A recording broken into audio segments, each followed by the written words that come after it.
Alright, welcome back to another video, everybody. I apologize that I haven't made a video in a long time, but I've been very busy between work and school, so I do apologize for that. But in today's video, I'm going to be doing an in-depth review of my very first car, which is a 1997 Lincoln Town Car Cartier. Now, if you guys watched my last video that I made, I did a cold start with this car. And today I'm going to be doing an in-depth review, show you guys pretty much everything about the car, all of its features and functions, and I'll be making a POV drive video separately so you guys can see how the car drives. But anyway, let's get right into the video. Alright, so firstly I'm going to give you guys a tour of the exterior of the car. Please excuse the wind, I hope it's not too bad. In the front here you have this beautiful chrome grille, which has the Lincoln lettering right here, and you also have your hood ornament, which is on a string, so it's harder to steal and won't break off easy. Now another feature about this grille is that you can see these springs behind the grille, because in an accident the grille will actually push in like this, and I believe that's there not only to save any possible pedestrians that you were to hit from damage, and I think it will also help the grille and sort of the rest of the car structurally. Now these are 5-mile-per-hour bumpers front and back, so you should be able to hit something at up to 5 miles per hour with little damage. They are actually plastic bumpers, although the chrome here is metal. You have your license plate holder here, which does come off if you live in a state that doesn't require them, but here in Illinois they are mandated. You have your headlights here. Your amber lights here are in the inside. You have your halogen headlights, and you also have your marker lights here, which I will give a more in-depth showing in the POV drive video. Basically, these are also your turn signals, so when you turn your turn signal on and you have your headlights on, this will actually illuminate the side that you're turning on of the road and makes it really easy to see, especially in a huge car like this. One fun fact about the chrome moldings that go around the whole car is they are actually coated in a rubber coating on the outside, so they will be more resistant to rock chips, and they also won't corrode easily. There's actually a film of rubber on top. Moving to the side of the vehicle, the chrome molding goes around here with the bumper, and we also have a nice Lincoln badge on the side. This is all chrome here as well. Now I'll get in depth further on the changes that the Cartier trim model has compared to the regular town cars, and these alloy wheels are part of that. These are completely alloy, so they will not rust, but they will corrode over time, as you can see. Moving over here, we have a town car badge, as well as more chrome molding, which goes along the entirety of the car. Your plastic shield is down here to hide your rocker panels if they do eventually rust, but it also adds a nice touch to cover the bare metal. Here you have your mirror, which is heated and power, as you can see by the badge here. Now this wide view lens here I added, it's aftermarket, and that really just helps when you're reverse parking, because these mirrors are very small compared to the car, and it's very hard to see out of them when you're trying to do close maneuvers. Here you have your key slot on the passenger door, and you have a chrome backing handle. For some reason they decided not to chrome the actual door handle, I'm not sure why. This red pinstripe going down the entirety of the car is factory. All Cartiers would have came with this from the factory. You have your chrome molding that goes around every window.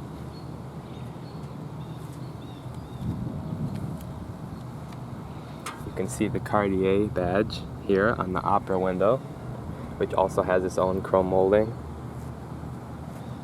Same size tires all around, all four are identical. And this would be a 225/60, I believe, 16-inch wheel. More chrome molding as we move to the rear bumper. On the rear of the car you have the Lincoln badge here again, and more chrome. The Cartier edition gets a Cartier badge where the trunk keyhole would be.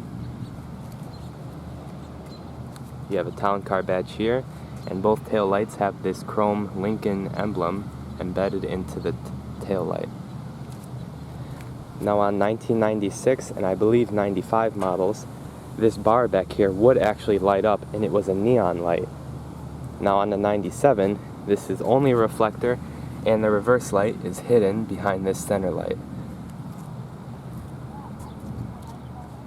Here you have your rear license plate along with more chrome molding that goes around the back of the bumper. You do have your two license plate lights there, and this is an aftermarket license plate bracket.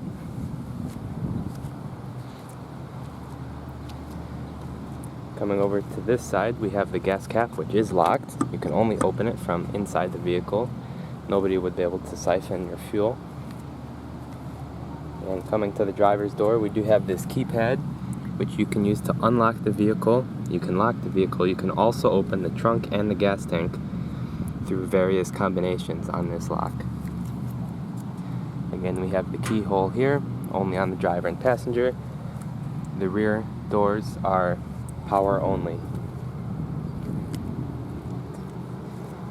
And as well here, the driver mirror has sort of a yellow tint. Not sure if you guys can see that on camera, but the mirrors do appear to be factory, so I'm not sure if this was an option to have a tinted mirror or if that's just something that happened with age. And again, we have an identical town car badge on this side as well.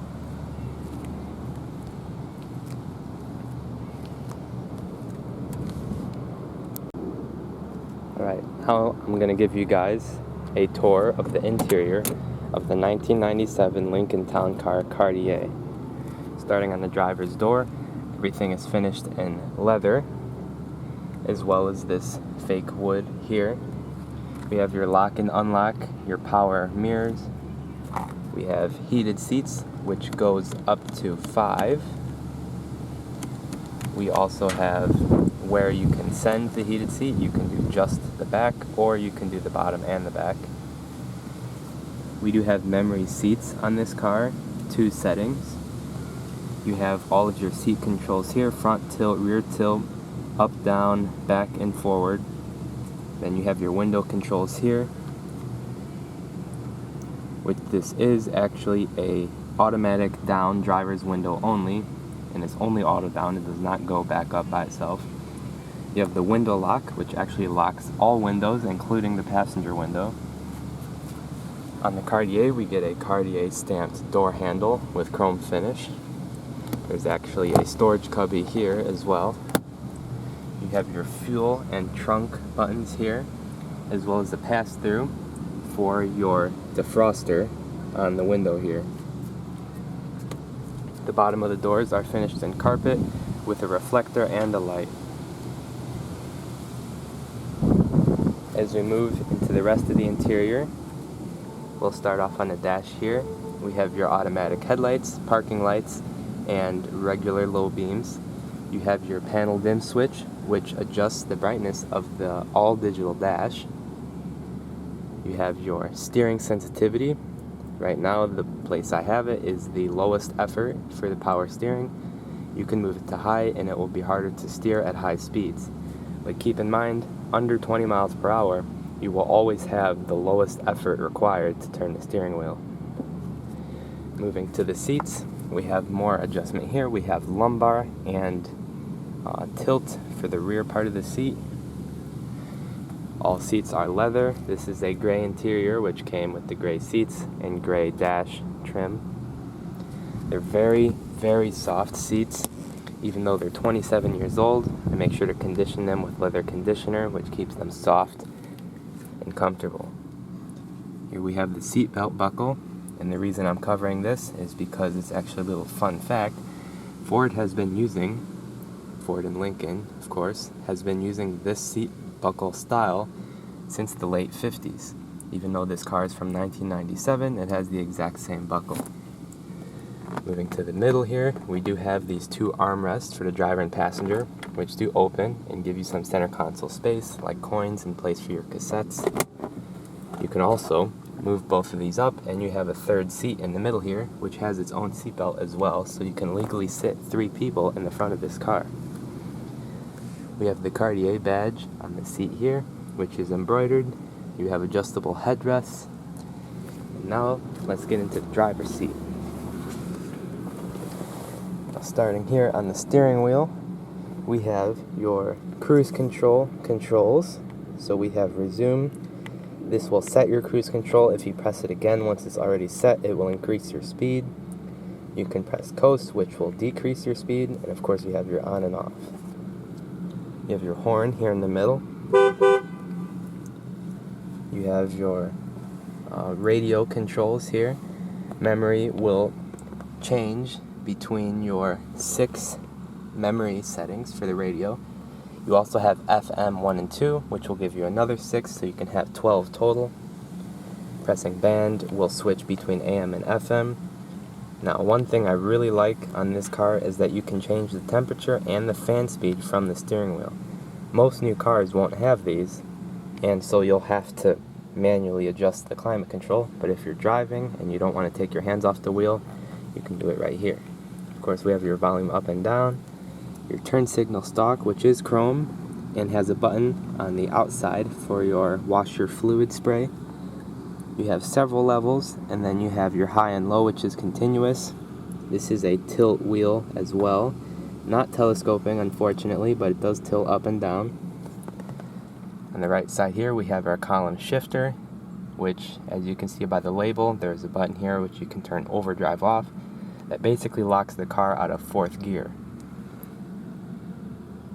We have our key slot down here, and you can see it does have an alarm system as well. You can see the anti-theft light flashing. Now this right here is factory, and it actually tells you that your gas tank is on the left side, so you know which side to pull up to when you get to the gas station. You have your shift positioning there, park, reverse, neutral, drive. You can also lock the torque converter in 1st gear, or you can lock out 3rd and 4th gear by putting it in the 2. You have your hazard switch right on top of the steering wheel. And if we move into the center of the dash, you can see we have our climate control right here. And let me go and put the key in really quick so you guys can actually see what all of this looks like. Here you guys can see the digital dash, which is very nice. You have your compass, coolant temperature, and fuel off to the left. You have your mileage and mile per hour in the middle. And here on the right side, we have our distance till empty, fuel remaining, average speed, 2 trip computers, your fuel economy, and you can also set a trip remaining if you're going on a longer road trip. You can also select between those with these 3 buttons here, so you can move back and forth between the different options. You can also press, this is English to metric, so you can change it to kilometers per hour if you wish. Here we have our climate control in the middle. You have your colder air and hotter air. You have outside temperature, which shows you how hot it is outside. You have your max AC, normal AC. Vent will just blow out of the vents, of course. Floor will blow out of the floor. And this one is really useful here, floor and defrost, which is nice because it blows on your legs and defrost the windows. And then you have defrost only. If you press automatic, it will automatically set the temperature in the interior to whatever you set it to. So instead of playing manually with the blower controls, you can press automatic, and it will adjust the blower motor until it is exactly that temperature inside the car. You can also turn the climate control off if you wish to. This button here is for the rear defroster and the rear window, which is right there. It works very well and will melt snow in about 2 minutes. Now over here would have been a microphone for the car telephone, which you could have had optioned for, I believe, $400 in 1997. This car does not have it, but they chose to leave the slot here. Now coming over to our radio, is a very nice radio, and I'll talk about that more in a little bit. Because this is the Cartier version, you do get an upgraded JBL audio system, and you have your radio on right here. It does work very well. I'm going to turn that off. You can choose AM. Like I said before, you have FM 1 and 2, so you can choose between your different presets. You have your seek, scan, and auto set, which is for AM and FM. You do have a cassette tape player, which does work very well. You can change your bass and treble right here, as well as your balance and fade.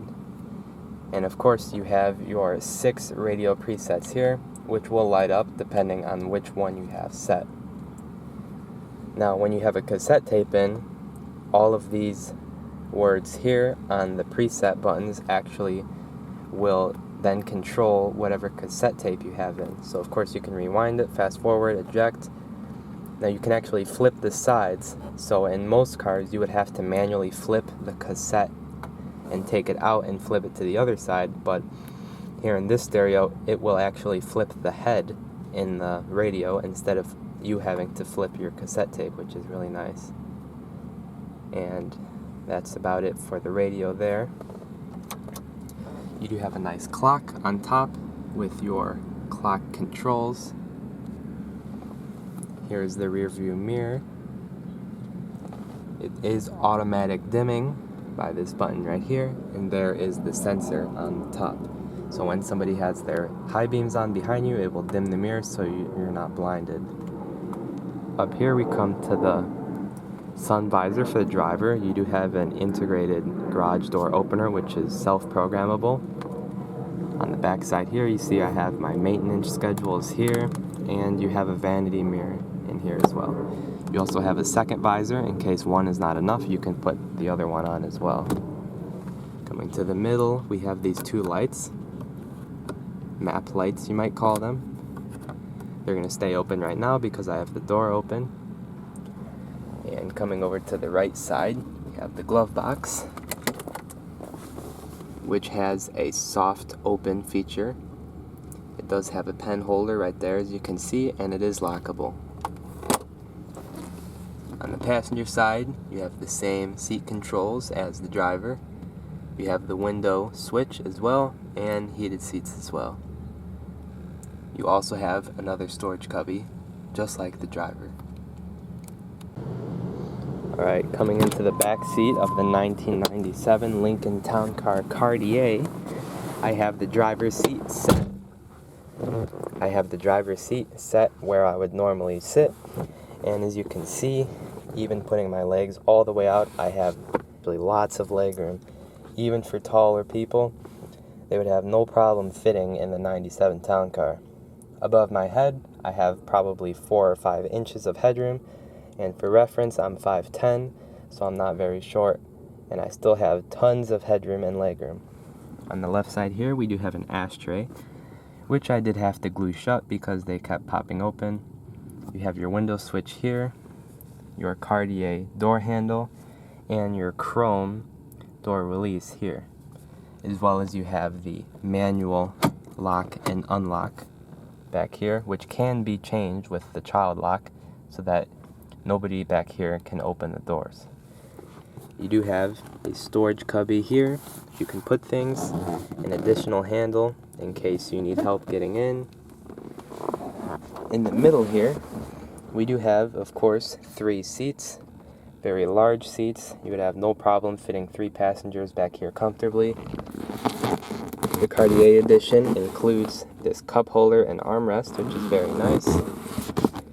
Again, you have 3 buckles The middle seat back here and the middle seat in the front both only have lap belts, by the way. They're not 3-point shoulder belts, but it is still a belt.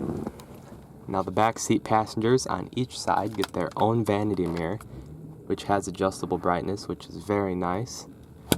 They also get a door handle and a hook to hang clothes. Back here we have our speaker system. You have two large drivers here, a subwoofer in the middle, and your third brake light. There are also two additional lights back here, which have their own lens on them to focus the light.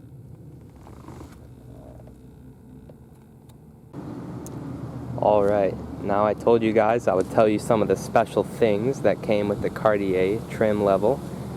It is truly much more than just a trim level, as you get some pretty great upgrades over the other two Lincoln Town Car trim levels. The first thing that the Cartier came standard with is the 16-inch alloy wheels, which is an upgrade over the 15-inch regular wheels. I believe you could get wire wheels or steel wheels with hubcaps, so that's an upgrade there. The Cartier also came standard with, of course, the badging everywhere.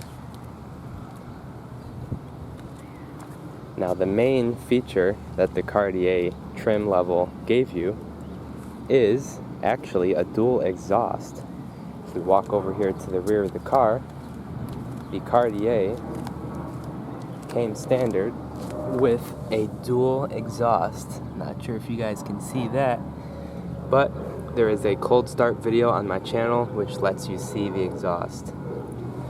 Now this dual exhaust raised the horsepower from a standard 190 to 210 horsepower, so it's a good 20 horsepower gain. Now the Cartier version also changed the rear gearing, as this car of course is rear wheel drive. The standard other two town cars came with a 2.73 rear end ratio, which is extremely tall. The Cartier edition came with an upgraded 3.08 rear gear, which will certainly make your driving experience slightly more sporty, if you could call this car sporty. Now let's see under the hood. Now under the hood of the 1997 Lincoln Town Car, you will find a 4.6 liter V8. Now this is the two-valve V8 by Ford, which was used in the Ford Crown Victoria, Mercury Grand Marquis, of course the Lincoln Town Car, and several other models of their trucks and SUVs. This is a very reliable engine. In fact, many would say it is the most reliable engine Ford has ever produced. These regularly go over 350,000 miles, with some reaching over 500,000. And in some instances, some town cars have reached 1 million miles on the original engine, which is pretty crazy. Now this is, of course, fuel injected. By this time, all engines were. You have coil packs as well, no distributor, which I guess was slightly advanced for the time.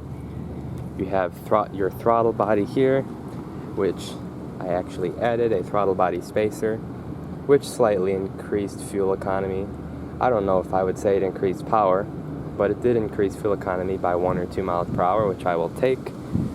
On average, this car will get me about 16 to 18 miles per gallon city, and I've seen about 28 on the highway, which is very good for this size of car with this size of engine.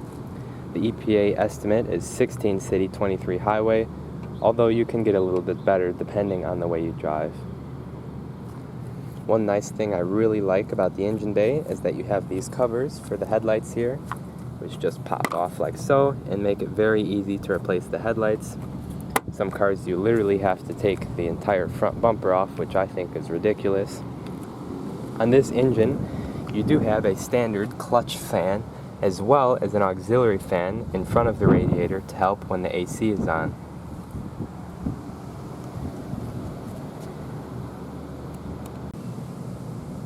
Now let's check out the trunk. You can open the trunk with this button here or using the key fob. Hopping into the trunk of the 1997 Lincoln Town Car, you can see it is massive. You have a fuel shutoff, a fuel door release on the side here. That really is only for emergencies. Now this car also does have rear air suspension, which means when you put a heavy load in the trunk or you have lots of passengers, instead of the car sagging, Lincoln thought that wouldn't look very presentable, so they put air suspension, which will automatically raise the rear shocks in order to compensate for extra weight. However, when doing work on the car and lifting it on a lift, you need to turn that off here to prevent damage. Now you can see this is the factory spare tire, actually from 1997. It appears to never be used, and it is a donut spare. However, you could option for a full-size spare tire. You can see back here we have an amp for the JBL sound system. Like I said, this was only available on the Cartier options of the car. The Cartier option gave you a separate woofer, which the other two trims did not include. They were drivers and tweeters only. This car does have a woofer and it sounds very good. Now you can see over here I have some tools, some jack stands, and other type of stuff, and there is still plenty of room. I'm not sure how well it tells on camera, but being my size, 5'10", I can easily crawl into the back of this trunk and lay down. Comfortably, actually. No shortage of space on the Lincoln Town Car. You do actually have a light up here as well. One more feature, this car does have soft closed trunk, so as you see when we close the trunk, there's no need to slam it. It pulls the trunk down by itself, which I guess Lincoln thought was more elegant than slamming your trunk to close it. Well, let me start the car up and give you guys a little exhaust clip before I end the video.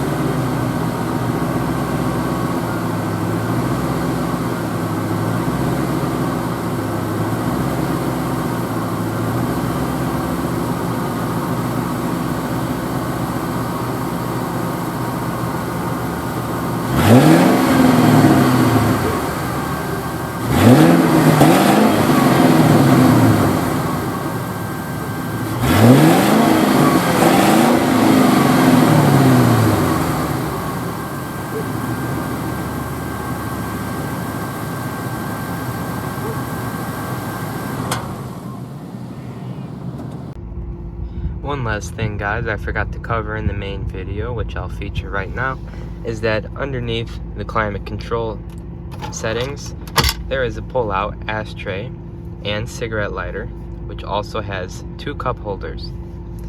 Totally forgot to feature this in the main video, so here's an extra clip. Just wanted to let you guys know. Well, I hope you guys enjoyed the review. I'll be posting a more personalized POV drive video specific to my 1997 Lincoln Town Car, and that will be coming out soon, so make sure to stay tuned. I hope you guys enjoyed. See you guys later.